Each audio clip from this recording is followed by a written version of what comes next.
Goeiemôre Radio Fynbos luisteraars.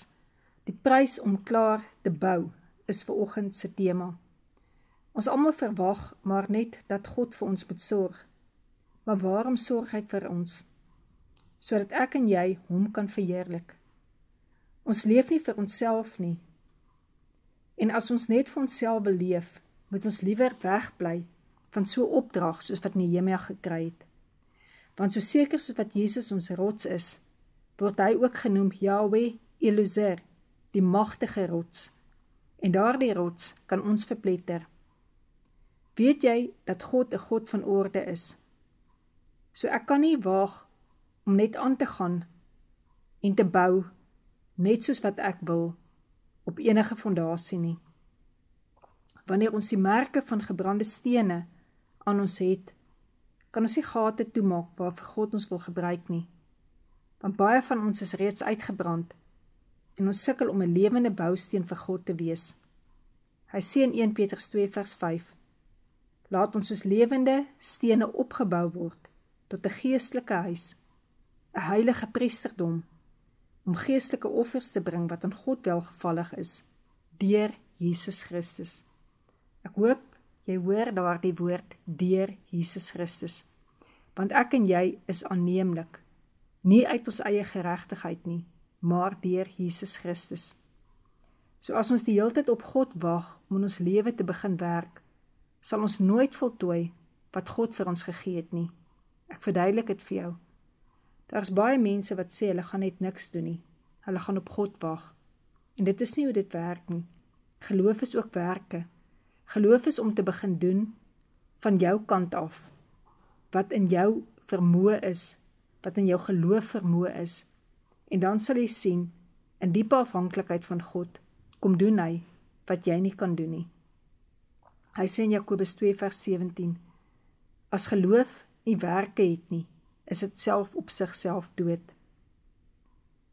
Daar is 2 maniere om met die muur te bou, en sy profete pleister vir hulle met loskalk deur bedrieglike gesigte te sien, en vir hulle leuns te voorspel met die woorde, so sê die Here, Here, terwyl die Here nie gespreek het nie, en die mense van die land pleeg geweld, en hulle eien hulle geroofde goed, ook verdruk hulle die elendige, die behoeftige, en teenoor die vreemdeling pleeg hulle geweld sonder reg.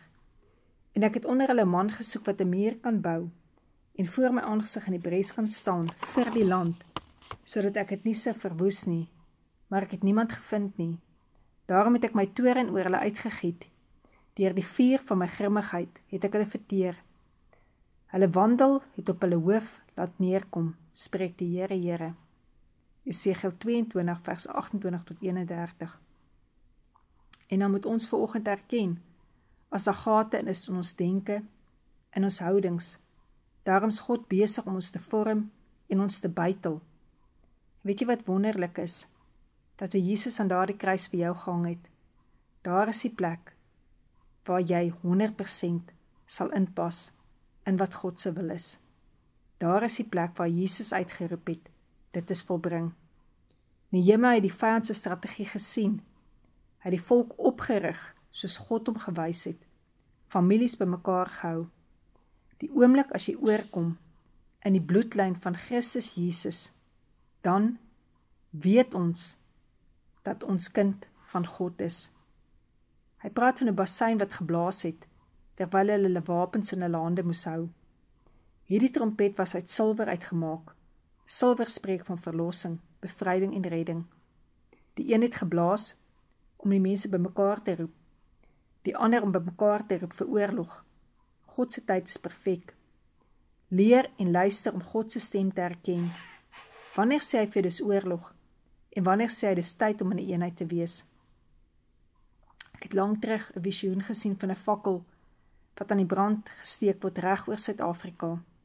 En ek begin dit al hoe meer verstaan, dat daardie fakkel wat aangesteek word, 'n muur van vuur begin vorm, reg rondom Suid-Afrika.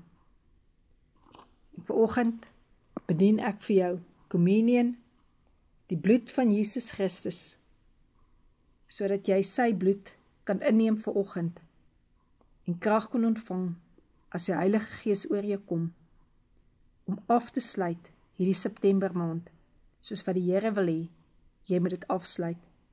Dat jy sal weet, jy het op daardie muur geklim om te bou en om klaar te bou. En dat Jesus jou genesing sal gee deur sy liggaam om aan te hou bou en aan te hou bou, dat dit wat hy in jou begin het, einduit klaar gemaak sal word. Want hy self het gesê, dit is volbring.